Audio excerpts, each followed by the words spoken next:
Hello, welcome back. So let's talk about faults. Get a little bit of a review back from sections 2 or section 3 when we encountered plate tectonics and earthquakes. But again, we're kind of come full circle. So a fault, as a review, is any fracture in a rock along which movement has occurred. Not only does it break, but you need movement. In this image, there's actually a couple of faults. There's one there, and we look at either side to figure out what type of fault it is. We look there, again, we look on either side to tell what type of fault it is. That's not me. I don't own short shorts like that. So when we're talking about faults, we're talking about breakage of rocks. Not bending, but full breakage. So now we're talking about brittle deformation.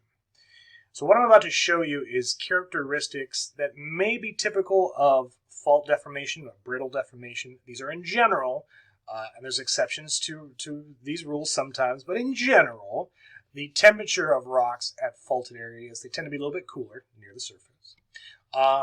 Pressure and force, there's a lot of stress.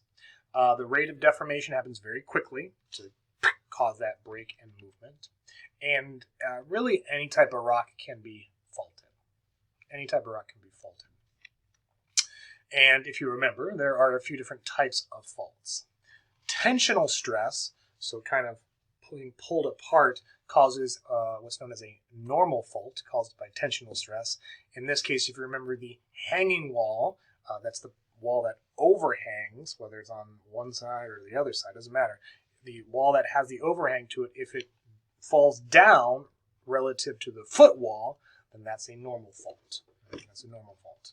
Again, for an example, again here, let's switch it up. Okay.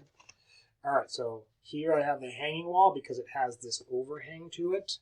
It's hung over. Here's the foot wall. All right, in this case, again, normal faults. If I so I'm pushing inward, but if I release pressure on my hands, if I pull them apart, you can see that the hanging wall drops relative to the foot wall. So when the hanging wall goes down, the foot wall goes up. That's a normal fault. Happens due to tensional stress, so things being pulled apart. All right. Here's an example of normal fault. How do you know? Well, there's multiple faults here, but we'll just look at this main one here. Again, not me.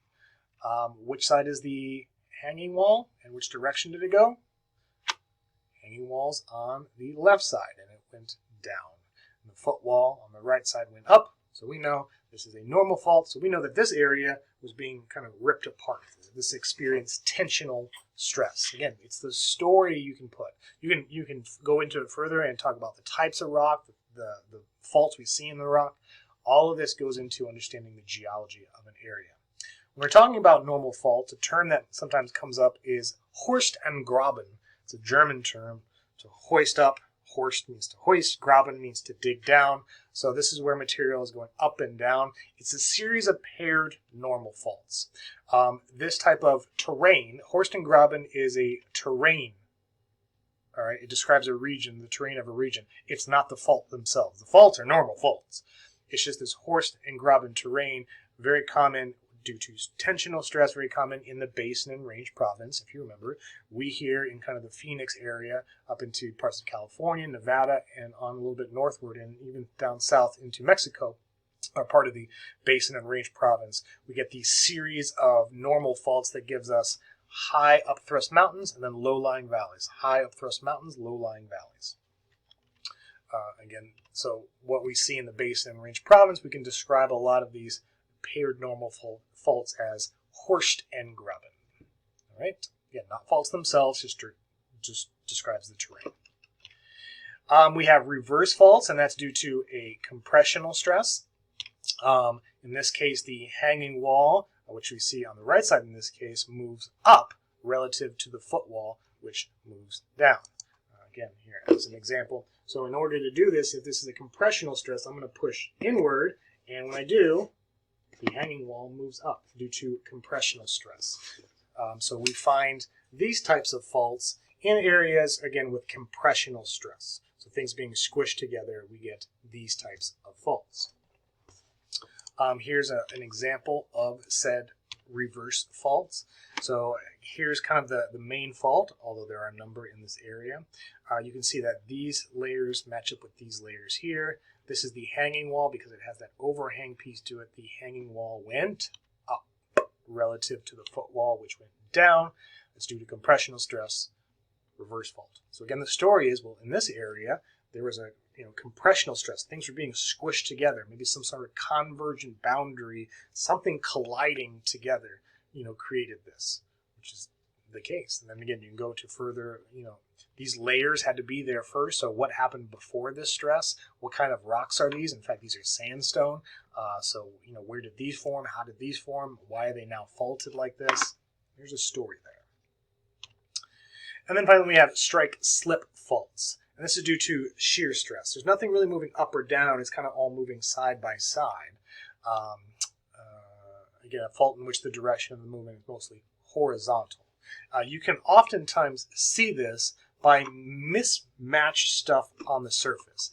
The example they gave here is, imagine some sort of stream, and then all of a sudden you see it shifted and the stream continuing over here. Well, that's weird. That doesn't normally happen. That's not how rivers typically move. So that river must have been kind of cut, bisected. Typically, when you have something like this, the river obviously will reconnect itself, but you'll have this kind of hard 90-degree turn to it. So we can see this in different formations, streams, sometimes rock layers at the surface. Here is a strike-slip fault in China. This is a satellite image looking straight down onto the ground. And you can see the layers here match up with the layers here, but they have been shifted. Okay. One of the most famous examples of a strike-slip fault would be the San Andreas fault, which sits along a transform boundary. Again, this side-by-side shear motion.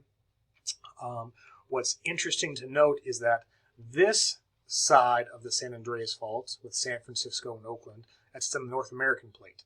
The other side of the San Andreas fault is the Pacific plate. So now we got the North American plate heading this way relative to Pacific plate. Again, this is top down. This is horizontal movement side by side, nothing up and down, so there's no hanging wall, no footwall.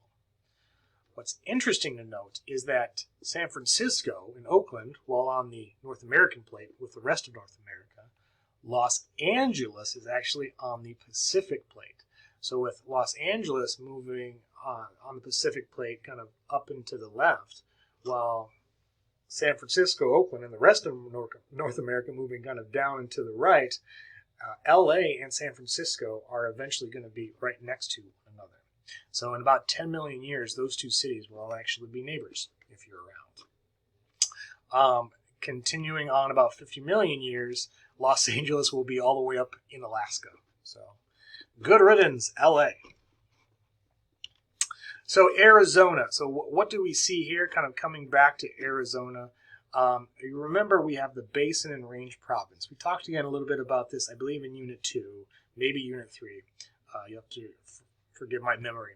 But the reason southern and western Arizona looks the way it does, we sit in the Basin and Range Province. At the time this was forming, the boundary on the west coast, so off of California, switched from a convergent boundary, which was providing a bunch of pressure, squishing the North America together, to a transform boundary about 25 to 15 million years ago. That switch helped to alleviate some of that pressure being applied to the North American plate. So as it did, the North American plate began to spread out a little bit. So now you're starting to get that Basin and Range Province full of normal faults. We can describe the terrain as Horst and Graben. That transform movement created the San Andreas fault, a strike-slip fault along that transform boundary. That pressure release, again, now shear stress also pulling up on North America. So pressure being relieved and also kind of being tugged on caused crustal extension. That extension of the crust, the pulling apart, that tensional stress on the crust itself caused normal faulting throughout the Basin and Range Province, including central and southern portions of Arizona. A few videos to go through that I want you to watch about how all of this occurred. So make sure you're kind of watching that. There's another one that goes into it, and it's because of this process, this crustal extension, this fracturing, creating these kind of Horst and Graben terrains that led to actually a lot of volcanic activity occurring in Arizona. You start to crack things, you start to pull the crust apart, you thin it a little bit, and you crack it. It's going to give way for mantle material to depressurize, melt, and make its way up. So because of this plate tectonics, because of this shift in movement, that has led to volcanic activity in Arizona. Not all, but some. So again, another video for you to watch. So make sure you're watching all of those videos. We can see this even in the below ground geology. So this is a cross section through Phoenix, through Tempe, through the Camelback area, so through Phoenix and through Scottsdale. So this is a slice. If I were to slice the ground in half and look at it from the side, this is what we would see. So we see a bunch of faulting. We can see a hanging wall here, and that hanging wall has dropped down relative to the footwall, which has moved up, indicative of tensional stress and normal faulting, putting it all together. So we're going to pause here, and when we come back, we'll talk about folds. We'll talk about folds. See you back here in just a minute.